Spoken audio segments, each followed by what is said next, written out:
یہ جو غفلت ہے نا، غفلت یہ بڑی نقصان دہ چیز ہے. یہ انسان سے تعلق رکھنے والی ہر چیز کا برا حال کر دیتی ہے. ہم نہ تو اب کمزور ہیں، نہ ان پڑھ ہیں، نہ چھوٹے ہیں، نہ جدید دور کے تقاضوں سے ہم نا آشنا ہیں. کسی شخص سے بھی آپ گفتگو کریں گے تو اللہ کے فضل سے وہ ڈھیر ساری چیزوں کا ادراک رکھتا ہے، سمجھ رکھتا ہے، شعور رکھتا ہے. وہ آپ کے ساتھ جب گفتگو کرتا ہے تو محسوس ہوتا ہے کہ وہ ساری چیزوں کو سمجھ رہا ہے، خطرات سے بھی آگاہ ہے، خوشخبریوں سے بھی آگاہ ہے، آنے والے وقت میں کون سی چیزیں نقصان کا باعث بن رہی ہیں اور کون سے پھول خوشبو دینے جا رہے ہیں، وہ سب چیزوں کو جانتا ہے. لیکن اس کے باوجود جو اتنی زیادہ کمزوری امت میں آ گئی ہے، اس قدر زیادہ ٹوٹ پھوٹ کا جو ہم شکار ہیں، تو زیادہ تر مسئلہ ہماری لاپرواہیوں کا ہے. ہم غفلتوں کا شکار ہیں. غفلت ایک خوفناک چیز کا نام ہے. یعنی جو بندہ پرواہ نہیں کرتا، توجہ نہیں دیتا، خیال نہیں کرتا اپنی ذمہ داریوں کا، وہ شخص فساد کا باعث بنتا ہے، وہ نقصان کرتا ہے، وہ اذیت ناک حد تک چیزوں کو لے جاتا ہے. آپ کو بہرحال پرواہ کرنی پڑتی ہے. یہ جس دور میں میں اور آپ ہیں نا، یہ لہو و لعب کا دور ہے، کھیل تماشے کا. کھیل تماشا ہمیشہ انسان کو لاپرواہ کر دیتا ہے. آپ دیکھ لیں، کل تک کھیل تماشا کسی گراؤنڈ میں جا کر کسی آلے کے ساتھ کھیلا جاتا تھا، وقت نکال کے لوگ جاتے تھے، کچھ دیر کے لیے ان کا ذہن تقسیم ہوتا تھا، گھر لوٹتے تھے، اپنی ڈیوٹی کرتے تھے. اب کھیل تماشے ہماری جیبوں میں آ گئے. چھوٹا آدمی، بڑا آدمی، اس سے بڑا آدمی، وہ سب اس کھیل تماشے میں مبتلا ہیں. اور وہ مذاق کی کیفیت اتنی دور چلی گئی ہے، میں بڑی معذرت کے ساتھ یہ بات عرض کرنے لگا ہوں کہ بعض اوقات بڑے بھی اس چیز کا شکار ہو کر اس طرح کی بات کرتے ہیں کہ چھوٹے ادھر ادھر دیکھ رہے ہوتے ہیں کہ کیا اس کو یہ بات کرنی چاہیے تھی. لیکن چونکہ ساری رات ساری صبح لگ ہی اس کھیل تماشے میں گئی ہے، لہو و لعب میں گئی ہے، مزاج بن گیا ہے، قوم سنجیدہ نہیں رہی. آپ کسی شخص سے بھی بات کر رہے ہوتے ہیں تو وہ چاہتا ہے کہ کچھ دیر میں گپ شپ کروں، کھیل تماشا کروں، شغل مغل کروں، میں گزر جاؤں. سنجیدگی فکر، مزاج کا ٹھہراؤ. اور درویشوں نے تو شکوہ کیا ہے کہ عمر بیت گئی، لوگوں کی عمر بیت گئی، ہڈیاں کمبن، گوڈے کھڑکن، اڑ گیا لک تیرا، اجے بھی گناہ تو باز نہ میں، واہ واہ مرد دلیرا. میاں صاحب کہنے لگے یہاں تک تو پہنچ گیا ہے کہ ہڈیاں کمبن اور تیرے گوڈے کھڑکن تے اڑ گیا لک تیرا، اجے بھی گناہ تو باز نہ میں، او واہ واہ مرد دلیرا. وہ تو اتنا دلیر ہو گیا ہے کہ جب تجھے چاہیے تھا کہ اب ہی تیرے ہاتھ میں استغفار کی تسبیح آتی، اب ہی تجھے سجدے کا ذوق ہوتا. ہم اتنے زیادہ غفلت کا شکار ہیں، آپ یقین کریں. دیکھو، معافی ہوتی ہے عذر کی، معافی ہوتی ہے معذوری کی، غفلتوں کی معافی. جب ہم اسکول میں پڑھتے تھے، مدرسے میں پڑھتے تھے، تو جس بچے کا پتہ چل جاتا تھا نا یہ بیمار تھا، اسے مار نہیں پڑتی تھی. جس کا پتہ چل جاتا تھا نا کہ اس کے گھر میں کوئی پریشانی آ گئی تھی، اسے مار نہیں پڑتی تھی. غصہ دلانے والی بات یہ ہوتی تھی کہ گھر والے کہتے تھے کہ ہم نے تو بھیجا تھا، صبح تیار کر کے بیگ دے کے اس کو روانہ کیا تھا، اور جب پتہ چلتا تھا نا کہ یہ آیا نہیں، وہاں بیٹھ کر وقت گزارا، وہاں بیٹھ کر وقت گزارا. اب یہ وہ مسئلہ تھا کہ استاد اس پر یوں ہوتا تھا کہ جس طرح وہ پورے جلال میں آ گئے. اس بات نے انہیں اتنا غصہ دلا، وہ تو بیٹھا رہا، جان بوجھ کے نہیں آیا. اس کو شدید مار پڑتی تھی. جب ہم بڑے ہوئے، کتاب و سنت کو دیکھا تو کچھ چیزیں عجیب سی سمجھ میں آئیں. سیاستہ میں حدیث موجود ہے کہ صحابہ کرام علیہم رضوان فرماتے ہیں کہ ایک جنگ کا موقع تھا. تو وہ رستے بڑے سخت تھے، دشوار گزار گھاٹیاں تھیں، بڑی مشکل سے ہم نے وہ راہیں طے کی۔ ہمیں لگا کہ اس جہاد پر ہمیں بہت اجر ملے گا، اور پھر ہمارے دلوں میں یہ بھی خیال آتا تھا کہ فلاں فلاں فلاں فلاں تو صحابی آئے نہیں، وہ تو گھر میں رہے۔ اللہ کے محبوب صلی اللہ تعالیٰ علیہ وسلم نے ہمارے ان خیالات کو بھانپا اور کریم فرمانے لگے تمہیں اس جہاد پر بڑا اجر ملے گا، لیکن یاد رکھنا تمہارے کچھ بھائی ہیں جو گھروں میں بیٹھے ہیں، مجبوریوں نے، آزمائشوں نے، پریشانیوں نے، عذر نے انہیں آنے نہیں دیا۔ جتنا تمہیں صبر کر کے، مشقت جھیل کے، سفر کر کے جہاد کا ثواب ملے گا، اتنا ہی انہیں گھر بیٹھے بیٹھے بھی ثواب ملے گا۔ آئے نہیں، یہ کس بندے کا معاملہ ہے جو عذر والا ہے؟ اور اگر کسی کے اجتہاد میں غفلت ہو گئی، حضرت کعب بن مالک رضی اللہ تعالیٰ، یہ بھی صحیح بخاری میں، کل چلا جاؤں گا، حضور تو جہاد پہ چلے گئے لیکن اجتہاد میں غفلت ہو گئی، کل چلا جاؤں گا، پرسوں جاؤں گا، ترسوں، فرماتے میں جا ہی نہیں سکا، حضور واپس آ گئے۔ جن منافقوں نے جھوٹ بولے جا کے کہ یہ مسئلہ ہو گیا تھا، یہ مسئلہ ہو گیا تھا، ان کو تو مل گئی معافی، لیکن میں چونکہ مخلصین میں سے تھا خدا کے فضل سے، اور ہو گئی تھی غفلت، 50 دن نبی کریم مجھ سے ناراض رہے۔ 50 دن اللہ کے لیے کہ تو رب کے رستے میں جہاد کرنے نہیں آیا، 50 دن حضور ناراض رہے۔ فرماتے تھے مدینے کی گلیاں میری تھیں، سب میرے اپنے تھے، پر کریم جو ناراض تھے تو کوئی پھر سلام بھی نہیں لیتا تھا۔ مجھے یوں لگتا تھا کہ مجھے دیکھ کر ہوائیں اور فضائیں بھی رستے بدل جاتی ہیں۔ 50 دن میں مسجد میں آتا تھا، جب میں چہرہ ادھر کرتا تو حضور مجھے دیکھتے، اور جب میں حضور کو دیکھتا تو کریم چہرہ بدل لیتے، میں ویکھاں تے یار نہ ویکھے، تے جدوں نہ ویکھاں ادوں ویکھے، ایڈے نصیب کتھوں تتڑی دے، میرے وچ ویکھن دے ویکھے، غلام فریدہ بوئے یار دے مرنا پاویں ویکھے یا نہ ویکھے۔ ختم ہو گئی بات۔ حضرت کعب بن مالک کہتے ہیں 50 دن کے بعد پھر رب کریم نے میری توبہ قبول کی، اور مدینے والے رسول نے اعلان فرمایا جو عذر کی وجہ سے نہیں جا سکے، مجبوری سے، انہیں گھر بیٹھے بیٹھے ثواب ہے، لیکن جن کے اجتہاد میں غفلت ہوئی، سمجھنے میں غفلت ہوئی، کل پرسوں ترسوں چلے جائیں گے، ان سے 50 دنوں کی ناراضگی ہے۔ کتنے لوگ ہیں جن کی فجر گزر جاتی ہے بستر پہ، زور گزر جاتی ہے پھٹے پہ گپوں میں، عصر گزر جاتی ہے چائے پینے میں، مغرب اور عشاء موبائل پہ لیٹے لیٹے بیت جاتی ہے، اور ان سے آپ گفتگو کریں تو وہ دانشور ہیں، آپ بات کریں تو پنچایت ختم کرنے والے لوگ ہیں، آپ ان سے بات کریں تو وہ عالمی سیاست پر نظر رکھتے ہیں، آپ گفتگو کریں تو شعور کی اعلیٰ گتھیاں سلجھاتے نظر آتے ہیں۔ خدا مجھے ایسی خدائی نہ دے کہ اپنے سوا کچھ دکھائی نہ دے۔ یہ غفلتیں ہیں، یہ شورش ہے، یہ اپنے منہ سے خود میاں مٹھو بننا ہے۔ اس غفلت کو تھوڑا سا توڑا جائے، ورنہ زنگ لگ جاتا ہے صلاحیتوں کو۔ جو لوگ تھوڑے دن موٹر سائیکل نہیں نہ چلاتے، ان کے لیے مشکل ہو جاتا ہے پھر اس کو سٹارٹ کرنا بھی۔ ہمارے استاد کہا کرتے تھے جو لوگ پڑھاتے نہیں انہیں کتابیں بھولنے لگ جاتی ہیں، جو لوگ کوئی کام کرتے نہیں پھر وہ آہستہ آہستہ وہ زنگ آلود ہو جاتا ہے، وہ کہتے ہیں اب نہیں ہو سکتا تم سے، اب مشکل ہے۔ سجنوں، دوستوں، بزرگوں، بھائیوں، جو لوگ شروع میں عبادتوں کے عادی نہیں ہوتے، وقت ضائع کرتے ہیں، بڑھاپے میں دل کرتا ہے توبہ ہو جائے، لیکن اپنے ماتھے کو سجدے کی عادت ہی نہیں ڈالی،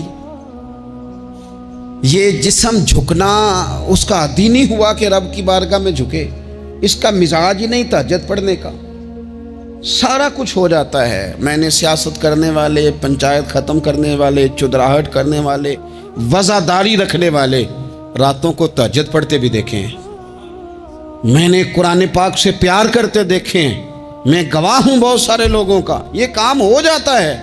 شرط یہ ہے کہ بندہ اپنی غفلت کی پٹی تھوڑی دیر کے لیے کھولے۔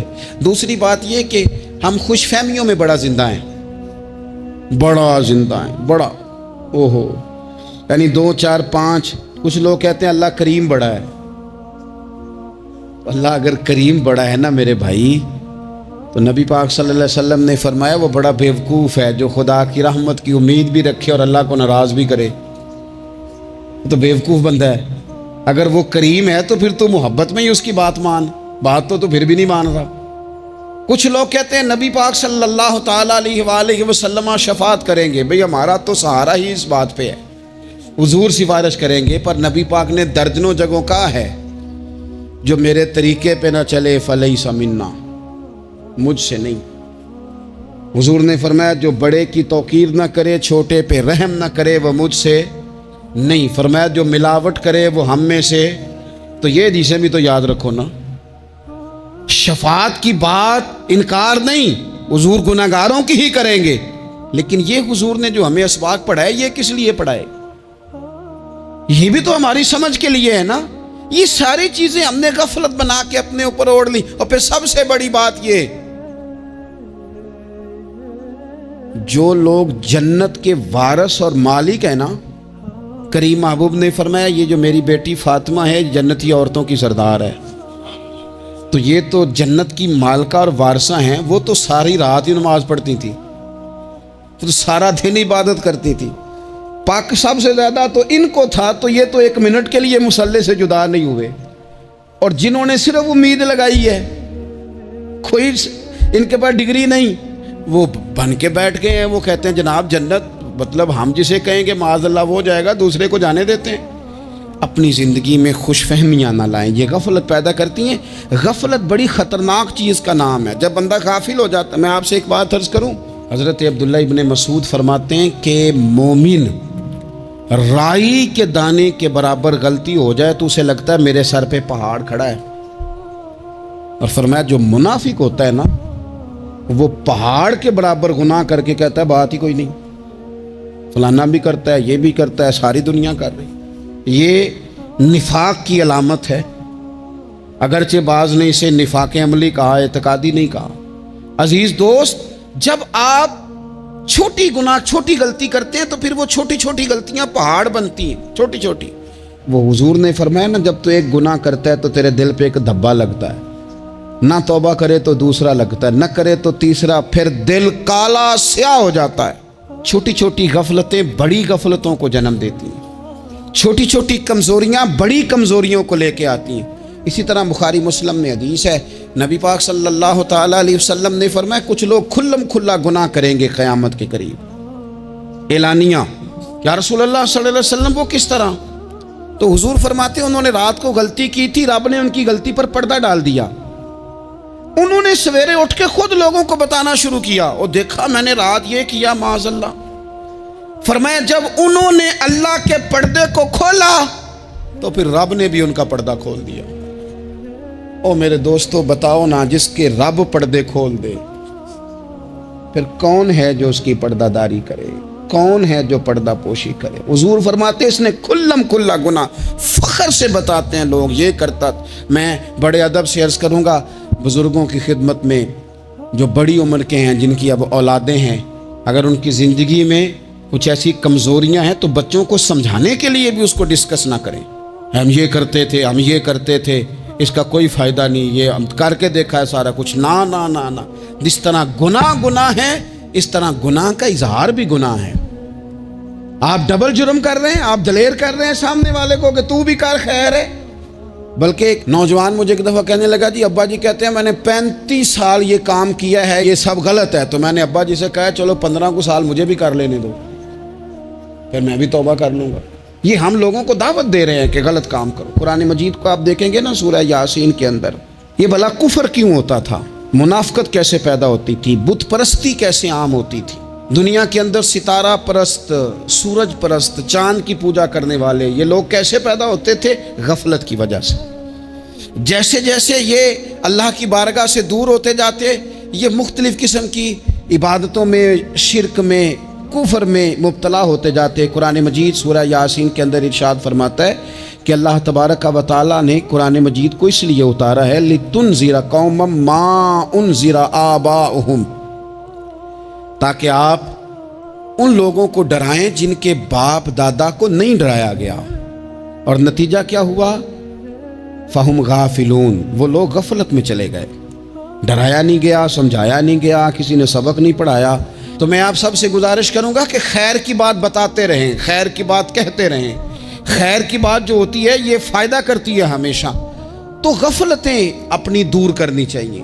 دوسرا یہ ہوتا ہے، ایک تو انسان جب وہ دور ہو جاتا ہے چھوٹے چھوٹے گناہ کر کے تو غفلت آتی ہے۔ دوسرا قرآن پاک نے ایک اور مقام پر اس کا ذکر فرمایا ہے، وہ اس طرح فرمایا ہے کہ جو انسان کی پیاری چیزیں ہیں نا بعض اوقات، جن سے وہ لگاؤ پیدا کر لیتا ہے، جن سے محبت اس کی بڑھ جاتی ہے، وہ چیزیں بھی غفلت پیدا کرتی ہیں۔ ان میں دو چیزوں کا تو قرآن پاک نے نام لے کے ذکر کیا ہے، ویسے وہ ڈھیر ساری چیزیں ہیں، ایک دو تین نہیں۔ سیاست بھی بندے کو غافل کرتی ہے، دوستوں کی کثرت بھی بندے کو غافل کرتی ہے، کھیل تماشا بھی غافل کرتا ہے، پیسے زیادہ آنے لگ جائیں تو وہ بھی بندے کو غافل کرتے ہیں، تعریف کرنے والے زیادہ ہو جائیں تو وہ بھی غفلت میں مبتلا کر دیتے ہیں۔ بندہ کسی کرسی پہ بیٹھ جائے تو پھر بھی ادھر ادھر دیکھنے کو تیار نہیں ہوتا۔ یہ ساری چیزیں غافل کرتی ہیں، لیکن دو چیزوں کا نام لیا قرآن پاک نے، فرمایا یا ایھا الذین آمنوا لا تلھکم اموالکم ولا اولادکم عن ذکر اللہ۔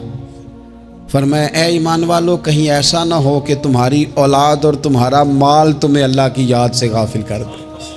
مال اور اولاد، بیوی کو، اولاد کو ایک مقام پہ قرآن پاک نے دشمن بھی کہا ہے۔ کب؟ جب یہ تمہیں کہیں کہ حرام کما کے لاؤ، جب یہ تمہیں کہیں کہ ہمیں جس طرح کا مرضی مال دو، جب یہ تمہیں کہیں ناجائز کرو، یہ دشمنی کر رہے ہیں تمہارے ساتھ۔ یہ مال اور اولاد یہ بندے کو غافل کر دیتے ہیں۔ کاروبار کرنا، مال کمانا، بچے پالنا، یہ ایک جز ہے زندگی کا، یہ کل زندگی نہیں۔ کل زندگی تو یہ ہے کہ آپ نے دین کے لیے کیا کیا، ملت کے لیے کیا کیا، ملک کے لیے کیا کیا، غریب کے لیے کیا کیا۔ کبھی کسی بندے نے جھونپڑیوں والوں سے پوچھا ہے کہ بارشوں میں تمہارا کیا حال ہوتا ہے؟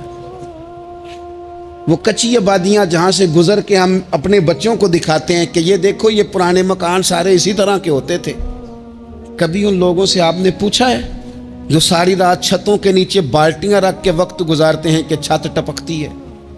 ان سے پوچھا ہے کہ رات بچے سو پائے تھے کہ نہیں؟ اچھا جی بارش ہو رہی ہے تو پھر ہم نے کیا کرنا تھا؟ ہم نے گھر والوں کو پکوڑوں کا آرڈر دینا تھا، وہ وقت پہ دیا۔ ہم نے کہا تھا کوکنگ آج اپنی۔ یہ کب ہوتا ہے؟ جب قومیں غافل ہو جاتی ہیں مال میں، مزوں میں، اپنی ذاتی زندگی کے پیچ و تاب میں، پھر وہ اتر کر دائیں بائیں دیکھنا پسند نہیں کرتی۔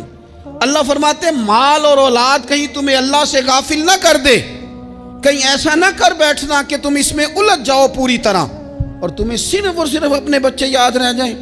تجارت کرنی چاہیے، لیکن ہم تجارت نہیں کرتے، بانی تاجر جاتے ہیں، ہر چیز کو تجارت کی نظر سے دیکھتے ہیں۔ ڈاکٹر آپ بنیں لیکن زندگی ساری ہی آپ ڈاکٹر بن کے نہ گزاریں، آپ کے کچھ اور تعلقات بھی ہیں، کچھ اور رشتے بھی، ان پر بھی تھوڑا غور کر لیں۔ غفلتیں تیزی سے آتی ہیں اور وہ آ کر کے ہمارے اوپر حاوی ہو جاتی ہیں۔ جو پرانے لوگ تھے نا، غافل نہیں ہوتے تھے، بڑے بڑے لوگ اپنے آپ کو کنٹرول کرتے تھے، دیکھتے تھے کہ یہاں کوئی چیز مجھ پہ حملہ آور تو نہیں ہو رہی، فلانی چیز کہیں میرے اوپر زیادہ قبضہ تو نہیں کر رہی۔ وہ پھر ان چیزوں سے اپنے آپ کو بچاتے تھے۔ نفسانی خواہشات کا غلبہ یا دوستوں کی تعریفیں یا ادھر ادھر کی چیزیں، وہ اپنے آپ کو تیزی سے اس سے بچاتے۔ اس رستے سے اجتناب کرو جو رستہ غفلت لاتا ہے، جو رستہ تکلیف میں مبتلا کرتا ہے۔ جو دم غافل سو دم کافر، سانو تے مرشد ہوئی پڑھایا ہو، ہمیں تو یہ سبق دیا گیا۔ مجھے کہہ لینے دیں، ہم میں سے ڈھیر سارے لوگ ہیں، پلٹ کر اپنی زندگی دیکھیں، اپنے آپ پر غور کریں، تو ہم اتنے قابل تھے کہ شاید ہمیں کوئی اپنے دروازے پر چوکیدار بھی نہ رکھتا، لیکن جب اس نے نواز دیا تو ہمارے لہجے ہی بدل گئے، ہمارا انداز ہی کچھ اور ہو گیا۔ شاید کوئی ہم سے سلام بھی نہ لیتا، لیکن جب اللہ نے نواز دیا تو لفظ اور جملوں کے اندر پھر ہمارے وہ رنگ آ گیا جو نہیں ہونا چاہیے تھا۔ کیوں؟ کہ مال آیا تو غفلت لایا۔ حضرت عمر فاروق کے زمانے میں جب مال آتا تھا تو وہ رویا کرتے تھے، فرماتے تھے یہاں جی آتا ہے وہاں غفلت بھی آتی۔ اپنی زندگی سے غفلت کا پردہ اٹھائیں،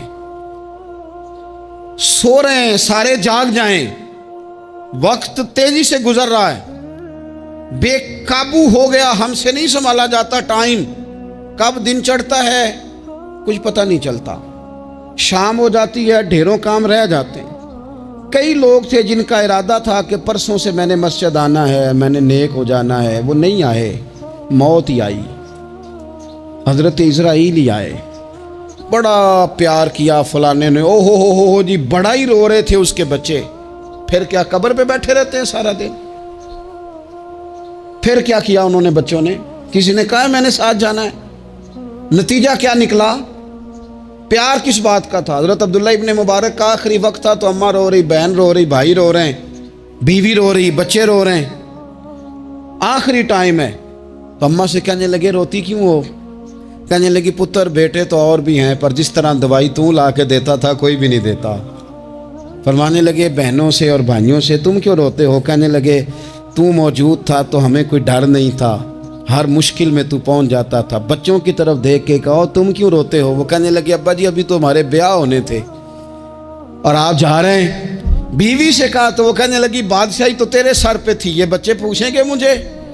تو حضرت عبداللہ ابن مبارک نے سر سجدے میں رکھا اور کہنے لگے مالک میں سمجھ رہا تھا یہ مجھے رو رہے ہیں، یہ تو اپنی ضرورتوں کو رو رہے ہیں، میرا خیال تھا کہ میرے جانے کا انہیں ڈر لگا ہوا۔ نا ان سب کو تو اپنا اپنا مسئلہ ہے کہ میرا کیا بنے گا تو میرا کیا بنے گا تو میرا کیا بنے گا، پھر کھول کے روئے اور سب کی طرف دیکھ کے کہنے لگے اور تمہارا تو مسئلہ پیچھے حل ہو ہی جائے گا، اکٹھے بیٹھے ہو، میں سوچ رہا ہوں قبر میں جاؤں گا تو میرا کیا بنے گا۔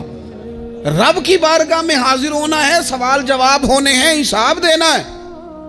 وہ مجھ سے کڑے سوالات پوچھے گا تو جنا لئی تو پاپ کمائے، دس نہ ان کتھے نہیں ہو تیرے کر دے، بلا ان کو تیرے حصے کا حساب۔ میرے عزیز غفلت کی بکل کھول دینی چاہیے، وہ دروازہ بند کریں جہاں سے غفلت آتی ہے۔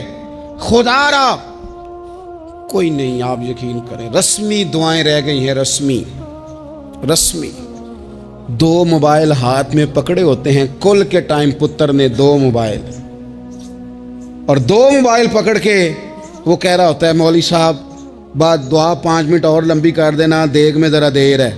وہ تو ادھر بیٹھو، چھوڑ دیگ کو، تیرا تو باپ چلا گیا، رو بیٹھ کے مصلے پہ، مالک سے کہہ اسے معاف کر دے۔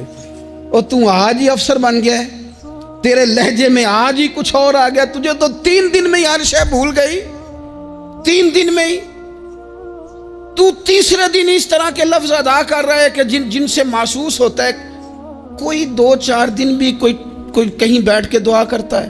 اپنی غفلت کا دروازہ کھولیں، ورنہ اکثر آنکھیں تب کھلتی ہیں جب آنکھیں بند ہونے کا ٹائم آ جائے۔ ایک بات صرف اپنی زندگی میں طاری کر لیں، اس کو بھولے نہیں کبھی، اپنا حساب خود کریں۔ جس طرح ہم پیسے سارے دوستوں کے ساتھ ساری چیزیں ٹھیک ہیں، لیکن اگر ذاتی پیسے گننے ہوں تو وہ اندر سے لوگ دروازہ بند کر کے اپنے بال بچوں کے ساتھ گنتے ہیں، ان میں لوگوں کی شراکت داری پسند نہیں کرتے، چونکہ ذاتی مسئلہ ہے۔ اور ٹھیک ہے بات، بھئی کسی کا ذاتی مسئلہ ہے، وہ ٹھیک کر رہا ہے جو بھی کر رہا ہے۔ اس طرح جو ہمارے ذاتی معاملات ہیں نا، روحانی معاملات، اپنی نمازوں کا حساب کریں، اپنی گفتگو کا حساب کریں، اپنی سوچوں کا حساب کریں، حلال کھا رہے ہیں حرام کھا رہے ہیں خود حساب کریں، اکیلے بیٹھ کے حساب کریں، جان چھڑائیں تھوڑی دیر موبائل سے، تنہا بیٹھ کے تھوڑی دیر مراقبہ کریں، خدا کی نعمت کتنی ہے، جواب میں شکر ہمارا کتنا، اس کا حساب کریں، اپنا حساب کریں۔